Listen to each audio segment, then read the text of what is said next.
আসসালামু আলাইকুম। আজকে আপনাদেরকে মিট বল রেসিপিটা তৈরি করে দেখাবো, বা অনেকে এটাকে চিকেন বলও বলতে পারেন। তো এই রেসিপিটা কিভাবে আমি তৈরি করেছি সেটা আজকে আপনাদেরকে দেখাবো। তো let start the video.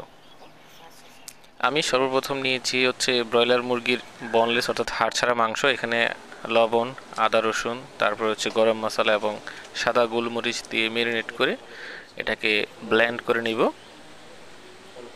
Add করব হচ্ছে কর্নফ্লাওয়ার 2 চামচ অ্যাড করেছি। তারপরে সাথে অক্সিলারি হিসেবে আমি অ্যাড করেছি হচ্ছে ময়দা।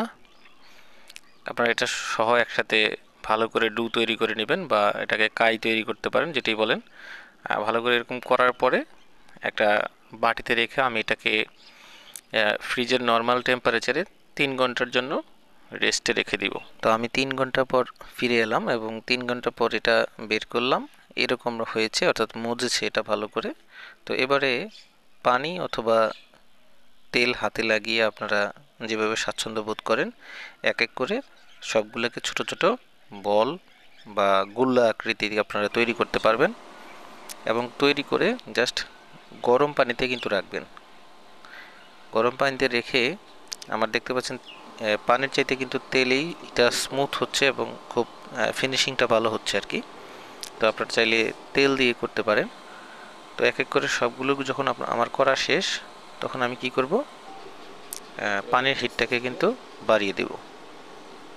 বাড়িয়ে দিয়ে ওলট পালট করে নেড়ে দিব, যাতে সবগুলোই মোটামুটি সিদ্ধ হয়। এবং এটা খুব বেশি বয়েল করারও প্রয়োজন নেই, মিডিয়াম বয়েল করলেই হবে। মিডিয়াম বয়েল করার পরে আপনি এটাকে জাস্ট একটা ছাঁকনার সাহায্যে পানি থেকে ছেঁকে উঠিয়ে রাখবেন। এবং এটা সংরক্ষণের জন্য এখন এটাকে আপনাকে ঠান্ডা করতে হবে, নর্মাল করতে হবে। নর্মাল করার পরে আপনি একটা এয়ারটাইট বক্সে 6 মাস প্লাস, এর চেয়ে বেশি দিন কিন্তু এটা আপনি সংরক্ষণ করতে পারবেন। তো এখন হচ্ছে এটা পরিবেশনের জন্য কি করবেন, এই যে মিটবলগুলো রয়েছে, তো এই মিটবলগুলো জাস্ট আমি এইভাবে বের করব। যদি আপনাদের বাসায় ওভেন না থাকে তাহলে জাস্ট এইভাবে বের করে আধা ঘন্টা বা 15 মিনিট রেখে দিলেই হবে। আর যদি ওভেন থাকে তাহলে 1 মিনিট পরিমাণ সময় আপনারা ওভেনে দিবেন। দেখতে পাচ্ছেন যে আমি 1 মিনিটের সময় ওভেন দিয়েছি, ওভেনে হিট দিয়েছি, এবং আমার বলগুলো মোটামুটি নরম হয়ে আসছে, বরফ নেই। তো এবার আমি তেল গরম করে ডুবো তেলে এটাকে ফ্রাই করব। তো এই আমার রেসিপি মোটামুটি কমপ্লিট। তো আপনারা চাইলে কিন্তু বাসায় এই রেসিপিটা কিন্তু ট্রাই করতে পারেন। তো বন্ধুরা, ভিডিও কেমন লাগলো অবশ্যই জানাবেন। আর ঘরের তৈরি খাবার খাবেন। ভিডিও ভালো লাগলে আমার এই চ্যানেলটাকে জাস্ট সাবস্ক্রাইব করবেন, আর যদি ফেসবুক থেকে দেখেন তাহলে পেজটাকে ফলো দিবেন।